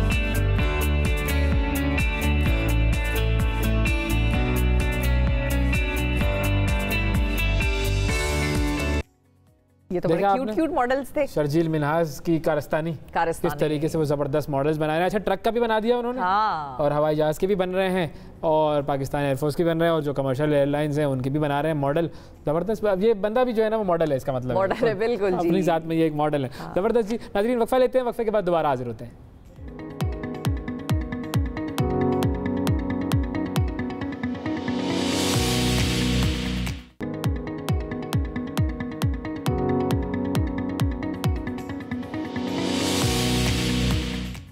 Welcome back to the program. नाजरीन, तालीम के हवाले से जब हम बात करते हैं तो हम ये कहते हैं कि कौमों को, मुल्कों को तालीम ही आगे लेकर जाती है। तालीम के मैदान में पाकिस्तान अनफॉर्चुनेटली पीछे ज़रूर है, लेकिन काम करने वाले लोग अपना अपना काम कर रहे हैं, बच्चों को तालीम भी दे रहे हैं, तालीम के जेवर से आरास्ता कर रहे हैं। और इसी तरह की एक बड़ी ख़ास शख्सियत से आज आपकी मुलाकात कराएंगे। पाकिस्तान का पहला गिराज स्कूल, अगर हम कहेंगे कि एक गिराज से उसका आगाज़ हुआ था, 400 से 600 बच्चे तकरीबन अब उस गिराज स्कूल में पढ़ते हैं और उस गिराज स्कूल के बच्चे आपको बड़े बड़े ओहदों पर फाइज मिलेंगे अब। अच्छा, और ये वो बच्चे हैं कि जो कि आउट ऑफ स्कूल बच्चे होते हैं या ये वो बच्चे होते हैं कि जो कि सड़कों पर काम कर रहे होते हैं? बहुत सारे ऐसे बच्चे होते हैं कि जो कि हमारे घरों में जो डोमेस्टिक वर्कर्स होते हैं उनके बच्चे होते हैं कि या तो वो तालीम को अफोर्ड नहीं कर सकते हैं, क्योंकि जब आपके पास फाइनेंशियल मसाइल होते हैं तो फिर आपका जो बुनियादी मंशा होता है वो ये होता है कि हमारे घर में पैसे की जो है वो फरावानी, और जितना जितने ज्यादा फर्द हो उतने ही ज्यादा पैसे आए, तो जितने फर्द हो सारे पैसे, सारे काम करने में लगे हुए होते हैं, तो उनका तालीम से जो है वो रिश्ता जरा कमजोर होता है। लेकिन बहैसियत माशरा हमारा ये फर्ज होता है कि हम किसी तरीके से जुड़े उन लोगों से और उन लोगों को तालीम से जोड़ें, ताकि उन लोगों की जो है वो, जैसे आप कहते हैं ना कि जो स्टेटस है किसी इंसान का, वो सिर्फ और सिर्फ तालीम से ही तब्दील एलिवेट हो सकता है। बिल्कुल। तो आज हमने गैराज स्कूल की बानी शबीना मुस्तफ़ा साहिबा को अपने प्रोग्राम में दावत दी है। वो हमें बताएंगी कि उन्होंने गैराज स्कूल का आगाज़ कैसे किया और अब उनका गैराज स्कूल कहाँ तक पहुँचा है। अस्सलाम वालेकुम मैम। अस्सलाम वालेकुम। बहुत शुक्रिया शबीना साहिबा, आपने वक्त निकाला, हमारे लिए ये ऑनर की बात है कि आप हमारे प्रोग्राम में आई हैं। गुड, आपके शुक्रिया कि आपने मुझे बुलाया आज, और मैं कुछ अपनी कहानी गैराज स्कूल के बारे में आज कुछ बता दूं आप लोगों को। तो बस फिर आगाज़ करते हैं। ये बताएं आप हमें कि जो गैराज स्कूल है आपका, इसका आगाज़ कैसे हुआ, अब ये कहाँ तक पहुँचा है, इसका ख्याल आपके जहन में कैसे आया, वो पूरी कहानी हम चाहेंगे कि आप हमारे नाज़रीन को सुनाएं। हाँ, ये बहुत लंबी तवील कहानी है। मैं कोशिश करूँगी कि मैं 20 साल आपको एक छोटे से डिब्बिया में दे दूँ। ये आग झपकते, सोचिए मेरे, अगर मैं सोचूं तो 20 साल आग झपकते गुजर गए, मुझे पता ही नहीं चला। और वो दिन मुझे अभी भी याद है जब 14 बच्चे मेरे गैराज में पहले दिन नवंबर 99 में आए थे। हर उम्र के बच्चे आए थे। और मेरा जो गैराज है ये क्लिफ्टन के एरिया में है, जहाँ पर सारे एम्बेसीज़ है, काउंसलेट। अब ये वो बच्चे हैं जिनके घरों में चौकीदार, माली, और इन्होंने तालीम की क्या कुछ समझ में ही नहीं था तालीम क्या चीज़ है। उस ज़माने में क्लिफ्टन में अभी भी कोई ऐसे स्कूल्स नहीं हैं जो ये बच्चे जा सकते। जब इनको मेरे गैराज का, ये हमारी एक्चुअली जो मुलाजमा थी उसकी बच्ची को सोइंग क्लास में एडमिशन नहीं मिला, वो 14 साल की थी। अच्छा। उसने मुझे रिक्वेस्ट किया कि मैं अगर आपके गैराज साफ़ कर दूँ तो मेरे 3-4 बच्चों को आप पढ़ा दीजिएगा। तो वो पहले दिन 14 बच्चे आ गए, हर उम्र के बच्चे थे, माएँ भी थीं, भाई भी थे। तो मैंने कहा चलो, और उनकी मुलाजमा की जो बेटी थी वो मैट्रिकुलेट थी। तो हमने कहा, जब उनकी शक्लें हमने उस दिन देखी, वो आज तक आप सोचिए जो आँखों में चमक और जो खुशी और वो जो ज़मीन में अपने बस्ते लेकर आए, बस वो जो नज़र मुझे अभी तक वो दिन याद है। और उसके बाद हमने कुछ सोचा नहीं, बस अहद किया कि ये बच्चे हमारे पास किसी मकसद से आए हैं, इन्हें ये नहीं मालूम तालीम क्या चीज़ है, और मैं अपने तरीक़े से खुद ही मैं जो भी कुछ कर सकती हूँ। बस वो शुरू हुआ दिन, और वो खुद ब खुद, जैसे कहते हैं ना, एक जिक्सॉ पज़ल है, एक पज़ल फिट हुआ तो दूसरा पज़ल ऑटोमेटिकली वो फिट होते गया। मुझे कोई चीज़ ऐसे नहीं कि सोच के या ऑर्गेनाइज मैंने किया।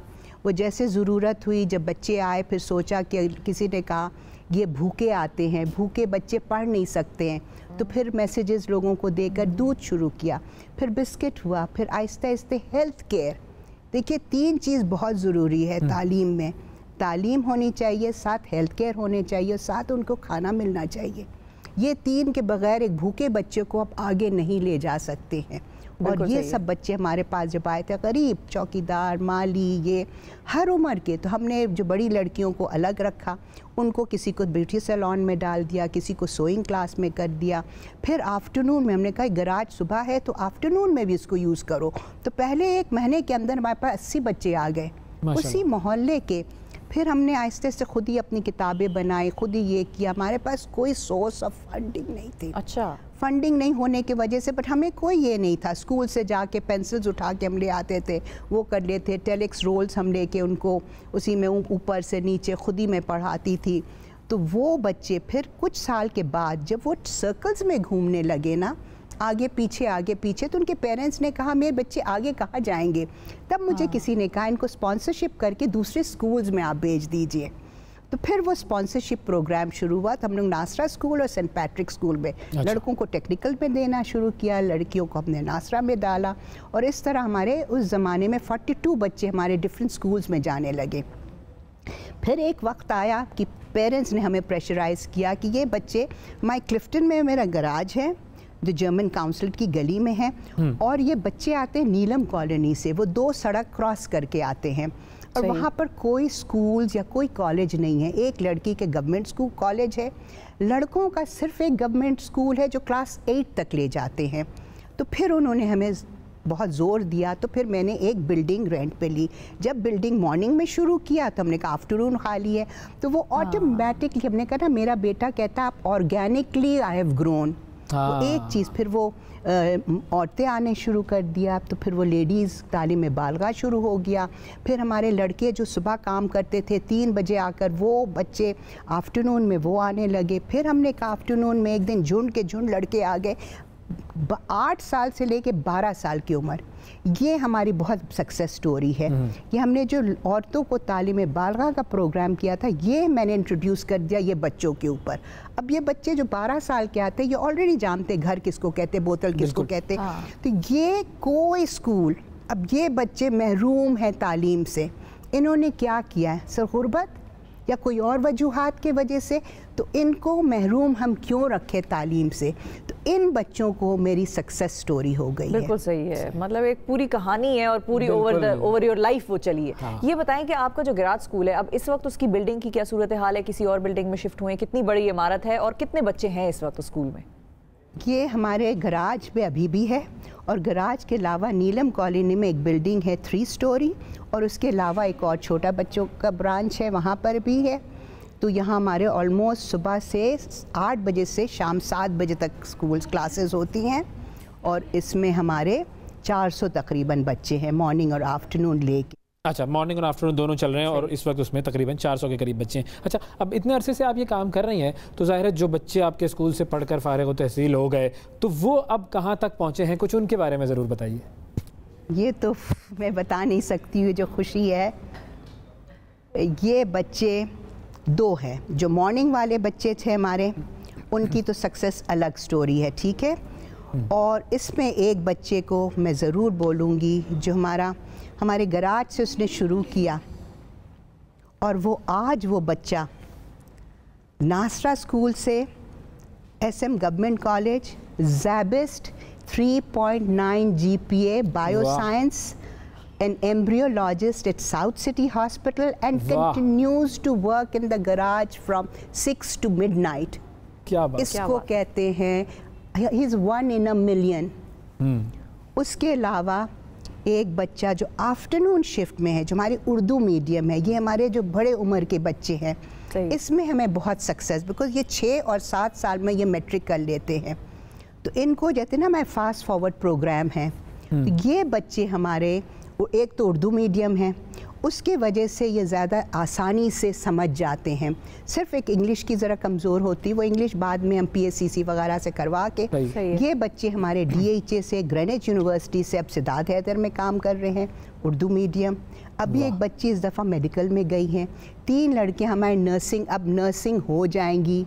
2 बच्चे हमारे ये आफ्टरनून शिफ्ट की मैं बात कर रही हूँ, जो हमारा मेजर सक्सेस स्टोरी है। और मैं कहती हूँ हर स्कूल को ये जो उम्र वाले बच्चे हैं, इनको कहीं ना कहीं आपको जगह देकर इनको आगे बढ़ाना चाहिए, बिकॉज़ ये बच्चे फिर तालीम से बिल्कुल महरूम हो जाएंगे, और फिर वो सड़कों में घूमते हैं, आवारा हो जाते हैं।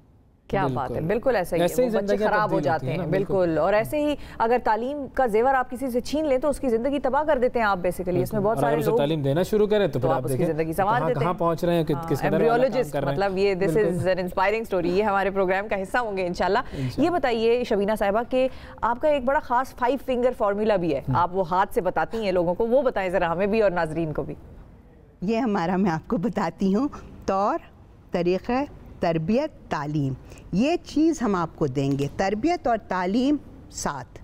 ये जो आप डिप देख रहे हैं ना, ये तरक्की है। ये आपको मेहनत करके यहाँ तक ठेल में पहुँचना है। क्या बात है, ज़बरदस्त। तालीम, तौर तरीका, तरबियत, ये सारी चीज़ें मिला दो तो फिर तरक्की तो होनी है। ये तो ज़बरदस्त फार्मूला है, और ये हाथों पर याद हो जाना चाहिए सब लोगों को, ताकि जब भी उनके जो ज़रा वो कहते हैं ना कि थोड़ा सा आपकी ओरिएंटेशन इधर उधर होने लगे, तो आप फ़ौरन इस चीज़ को, इस फार्मूले को देखें और याद करें। अच्छा, हम ये चाहेंगे कि ये भी आप बताएं कि अगर कोई आपके स्कूल से मुंसलिक होना चाहता है, किसी तरीके से आपके कॉज के साथ जुड़ना चाहते हैं, कोई लोग अपने बच्चों को स्कूल में दाखिल करवाना चाहते हों, किस तरीके से आपसे वो रब्ता कर सकते हैं? हमारे ईमेल है thegarajschool@gmail.com, हमारे फेसबुक लिंक है, हमारे फ़ोन नंबर है, आप वो भी बता सकते हैं।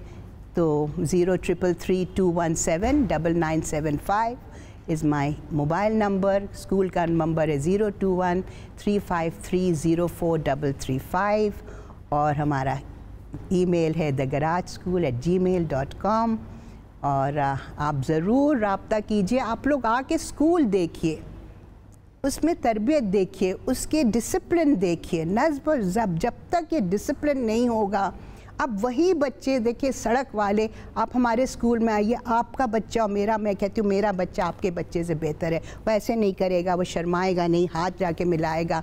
आप कई दफ़ा आप करिए हाउ आर यू तो कहेगा आई एम 6 years old, ऐसी कुछ बोल देगा। But the thing is they are confident because they street smart. बिल्कुल, यानी तालीम भी मिल गई, स्ट्रीट स्मार्टनेस भी आ गई, और ये जो है ये एक परफेक्ट केस स्टडी है कि कैसे हम इंडिविजुअल लेवल पर इस मुल्क के लिए काम कर सकते हैं। कहते हैं ना रिसोर्सेज नहीं है हमारे पास, हम क्या करें। शबीना साहिबा की स्टोरी आपके सामने है, बस एक ख्याल था, एक जुस्तजू थी और आगाज कर दिया, और आज देखें वो बच्चे कहाँ तक पहुँचे हुए, स्कूल कहाँ तक पहुँचा, ख्वाब था और वो ताबीर में बदल गया, उसकी ताबीर हो गई।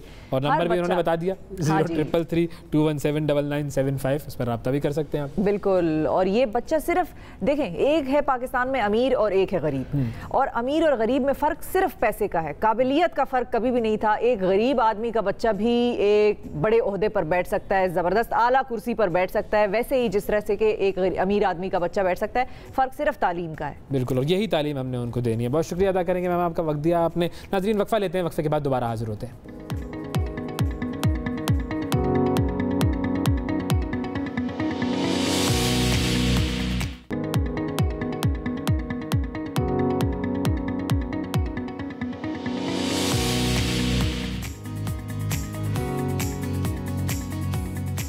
Welcome back. सबसे आगे में एक मरतबा फिर खुशामदीद। पाकिस्तान में गैर मयारी आराइशी लेंसेज के इस्तेमाल और बदएहतियाती की वजह से बीनाई मुतासर होने के वाक़यात में इजाफा हो रहा है। तालीम की कमी, कीमत ख़रीद में जो क़ुव्वत ख़रीद में कमी होने की वजह से अक्सर ऐसे लेंसेज ख़रीदते हैं लोग जो कि सस्ते होते हैं लेकिन बीनाई को मुतासर करते हैं और आँखों में इन्फेक्शन का बायस बन जाते हैं। जबकि कॉन्टैक्ट लेंसेज के इस्तेमाल के दौरान बेएहतियाती से भी आँखों का इन्फेक्शन होता है जो कि कॉर्नियल ओपेसिटी का बायस बनता है। आँखों के इन्फेक्शन से बचने के लिए कैसी एहतियात की ज़रूरत है, फंगल और बैक्टीरियल इन्फेक्शन किस तरह बीनाई को ख़राब करता है, और फिर कॉर्नियल ट्रांसप्लांट ये क्या होता है और इसकी कौन सी इकसाम होती है, इस हवाले से हमारे साथ मौजूद हैं कॉर्नियल ट्रांसप्लांट के स्पेशलिस्ट हैं डॉक्टर मोहम्मद हमजा साहब। अस्सलाम वालेकुम सर। आपकी आवाज़ सही नहीं आती है जी। हमजा साहब, आपको आवाज़ आ रही है? आपको आवाज़ आ रही है तो आप बताइए। डॉक्टर साहब अस्सलाम वालेकुम। जी, हमें भी थोड़ी सी आवाज़ आपकी कुछ कम आ रही है। हम राब्ते का ये है फुकदान, थोड़ा सा इसको सही करते हैं।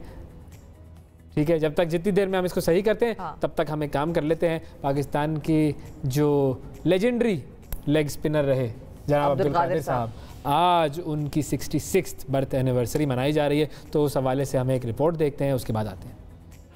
Marsh facing Abdul Qadir. घूमती गेंदों से मुखालिफ बल्लेबाजों को तिगनी का नाच नचाने वाले कौमी क्रिकेट टीम के साबिक लेग स्पिनर अब्दुल कादिर 15 सितंबर 1955 को पैदा हुए। 1977 में इंग्लैंड के खिलाफ इंटरनेशनल करियर का आगाज किया। 1987 के ओवल टेस्ट की 10 विकेटें हों या लाहौर टेस्ट में 56 रन देकर 9 विकेटें हासिल करने की रिकॉर्ड साज कारकर्दगी, जिसने भी उनकी बॉलिंग देखी साथ दिए बगैर ना रह सका। 66वीं सालगिरह के मौके पर उनके साहबजादे सलमान कादिर गमगीन हैं। कहते हैं वालिद हर पल मेहनत करने की नसीहत करते थे। Imran Khan didn't really get that far off the ground, but it stuck. वो एक बहुत वसूख से बात करते थे कि मेहनत पे वो यकीन रखते थे। वो यही कहते थे कि मेहनत करो और अल्लाह को सजदे करो। मुझे मेहनत और सजदों से मिला बेटा, आप भी मेहनत और सजदे करो और अल्लाह से हासिल कर लो। Legend test cricketer Abdul Qadir 6 सितंबर 2019 में दुनिया फानी से कूच कर गए, लेकिन उनकी खेल के लिए खिदमात हमेशा याद रखी जाएंगी। कैमरामैन उस्मान राजा के साथ उस्मान खान, हम न्यूज़, लाहौर। आपने देखा नाजरीन, अल्लाह ताला गरी की रहमत करे अब्दुल कादिर साहब को। एक छोटा सा वक्फा हमें लेना है, वक्फे के बाद आपकी खिदमत में दोबारा हाजिर होंगे। स्टे विद अस।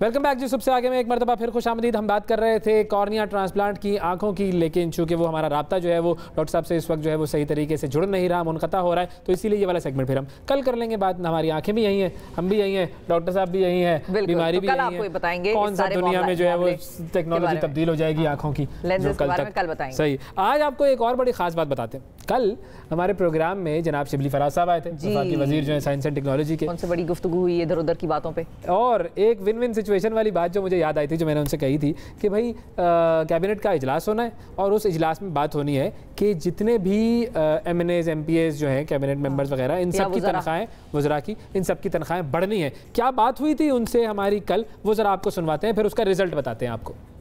कि जो कैबिनेट मीटिंग है जी, उसके अंदर गालिबन ये भी डिस्कस होना है कि पार्लियामेंटेरियंस की तनख्वाहें बढ़ाई जाएं। देखिए जी, पार्लियामेंटेरियन की तनख्वाहें बहुत ही कम है। कितनी? मैं ये 1,75,000 रुपए हैं। सही। और अगर आप देखें तो इससे होता क्या है कि आप वो जो मिडिल क्लास के लोग जो सियासत में आते हैं वो नहीं आ सकते हैं, बिकॉज 1.5 लाख रुपए, 1,75,000 कट वगैरह कट के वो बिल्कुल नहीं भेजा। तो आप उनको एक किस्म का, मैं ये तो नहीं कहूँगा कि आप उनको मजबूर कर रहे हैं कि वो कोई करप्शन करें, लेकिन मतलब है कि आपने ये भी देखना है कि जो पॉलिटिकल लोग हैं, जिनके लोग आते हैं, सिर्फ चाय भी आप पिलाएं उनको, तो मतलब है कि, और अगर आप चाहते हैं कि 24 आवर्स एक इन्वॉल्व होता है। इसी तरह प्राइम मिनिस्टर साहब की तनख्वाह भी 2 लाख रुपए, तो वजीर की कहते हैं प्राइम मिनिस्टर से ज्यादा है वजीर की तनख्वाह, थोड़ी सी वजीर लग जाए, प्राइम मतलब है कि ये चीजें देखें ना। आप सिंगापुर को आप देख लें, उन्होंने एक मुल्क बनाया, जब तक आप इंसेंटिवाइज नहीं करेंगे अच्छे लोगों को कि वो आप अपना फोकस करें लेजिस्लेशन पे, और अगर मिनिस्टर्स हैं तो आप डिलीवरी पे, तो उसके लिए ये तो पार्ट टाइम हो नहीं सकता। कितनी होने का इम्कान है? और फिर आपकी फैमिली भी होती है, रिस्पॉन्सिबिलिटीज होती हैं। तो आजकल के ज़माने में कॉम्पिटिटिव बेसिस पे रखें उसको। ये एक किस्म का, एक मेरा ख्याल है कि ये एक गलत तरीका है ये बताने के लिए कि जी जो पब्लिक रिप्रेजेंटेटिव्स हैं तो वो उनको फीस काम तो कोई काम नहीं करेगा, और फिर खास तौर पे टेक्नोक्रेट जो कि मतलब है कि काम करते हैं, और जो पॉलिटिकल हमारे जो MNAs हैं, सेनेटर्स हैं, वो अपना पूरा वक्त देते हैं, तो उनको इंसेंटिवाइज बिल्कुल होना चाहिए। और तनख्वाहें तो कितनी तक हो जाएगी, अब कुछ आइडिया है या डिसाइड होगा? अवाम नहीं, नोइंग द प्राइम मिनिस्टर, मेरा नहीं ख्याल है कि बहुत ज्यादा कोई ऑस्टेरिटी में बिलीव करते हैं, राइटली सो। देखिए जी, बड़ी माजी में जितना मिसयूज किया गया है, तो उसमें बैकड्रॉप में जब आपके मुल्क में इतने कर्जे हों, जब आपके जो गरीब लोग हैं उनकी जो वो है इतनी सख्ती से वो हो, महंगाई हो, ये सारी चीज़ों में जो है ना, मेरा ख्याल है कि वो फैसला जो भी करेंगे ठीक करेंगे। जी, ये हमारी कल गुफ्तगू थी वफाकी वजीर science and technology Shibli Faraz साहब से तनख्वाहों के हवाले से। और तनख्वाहें बढ़ने के लिए जब मीटिंग में बात हुई, कल की जो कैबिनेट मीटिंग थी उसके अंदर जब बात हुई, तो ये आइडिया रिजेक्ट कर दिया गया।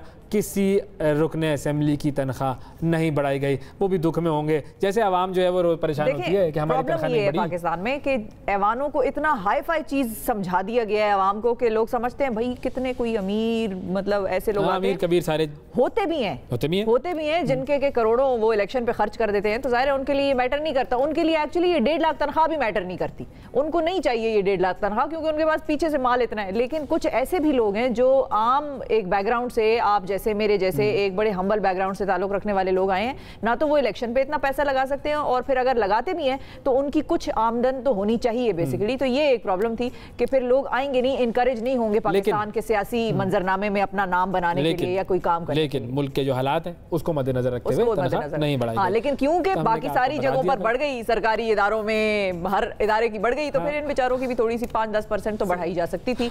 बहरहाल वज़ीर आज़म का डिस्क्रेशन है, हम उस पर क्या कह सकते हैं, हम सिर्फ तबसरा ही कर सकते हैं। नाज़रीन, आज के प्रोग्राम में इतना ही। अगले प्रोग्राम तक के लिए हमें इजाजत दीजिए, फिर मुलाकात करेंगे। अल्लाह हाफिज।